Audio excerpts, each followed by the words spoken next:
อาภูนาตาตุนกาวานิตุตากสันตุเทวตาสัตตมังดุราสัตตมังดุระกังดุขาตังปัจเจกามิจารุเตสุขิกาเทวาภิปิเตปิปิเตระจานามิตุวนาเตธรรมะปิเตเตภูมาเตนะตุเทวาอินเทนะเป็นเจ้าภาพเจ้าศรัทธาได้บวชบรรพชาสัมมาเนรให้เป็นพระทุกคนคือสัมมาเนรนา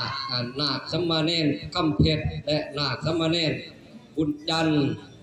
ที่ว่าพวกกน้อยมีเจ้าพระมีใจใส่ศรัทธาขอบวชขอเพียรเพิ่นให้เพิ่นได้เป็นญาคู่ญาซ่าเป็นสมเด็จราชครูในตอนหน้าขอเชิญเทวราชเจ้าจงเสด็จลงมา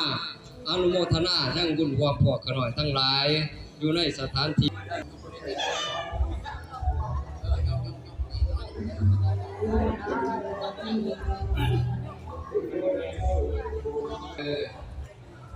อาทุนะโมตัสสะภะคะวะโตอะระหะโตสัมมาสัมพุทธัสสะภะคะวะโตอะระหะโตสัมมาสัมพุทธัสสะนะโมตัสสะภะคะวะโตอะระหะโตสัมมาสัมพุทธัสสะอิติปินะตุภะวะเตนะวังคาลานะทิภะวะนะโมโตอะระหะโตสัมมาสัมพุทธัสสะวังเด็กวังไอทุติโลกันเมียเมียพอพิธีมีนาตอนิตาไทยไก่ข้าไปคุณเพศตาคุณงานทั้งวันบานอันเอก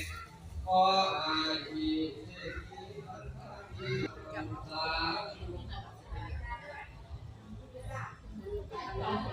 เทพบุตรเทพราช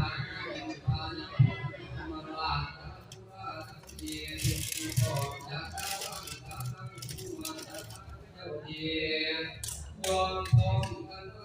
ยืนดีแด่น้ำคาราอาชีอันดีเด่นมีพระเกศเอาภูราชีเด่นมีพุทธคาถาที่ไรพุทธมาโส